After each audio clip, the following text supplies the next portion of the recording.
Today, I wanted to talk to you about the road signs of a negative vicious cycle. So there's 5 R's with these road signs. It starts with rejection, it then goes into resentment, it then goes into resistance, then goes into revenge, and then we repeat the whole pattern. So there's 5 there.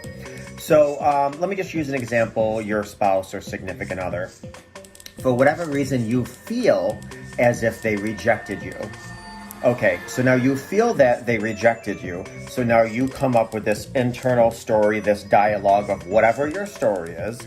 And when you simmer on that for a while, that rejection now turns to resentment. So now you're starting to resentment. Because you start to resentment, that leads to the next R, which is to resist. You pull away from your spouse. When you pull away from your spouse and you don't feel a connection, again, that inner dialogue is playing, that negative internal communication, we then start to get into revenge. So, so-and-so wants to hurt me, I'm going to hurt them. And then the last R is repeat, because when you hurt somebody, they pull away, and then you further feel rejected. So it starts that whole R situation again. So those are the 5 R's. There's rejection, resentment, resistance, revenge, repeat. Those are the 5 R's, the negative cycle of the road signs.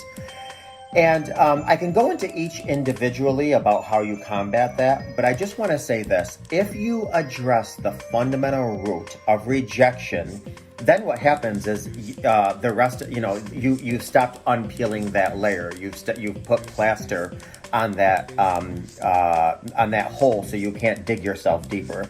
So basically, when you start to feel rejected by someone, I don't care if it's your neighbor, your significant other, your parent, your child, your sibling, ask yourself, what are the facts? Because so many times we like to put these thoughts in our mind, and I always say, don't believe everything you think.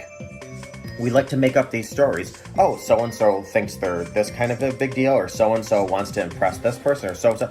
That's not a fact. That's our perception. It's not truth. So anytime you start to feel rejection, ask yourself, what are the facts? Then build your story and your compassion, your understanding, your patience, your forgiveness on the facts, not your perception.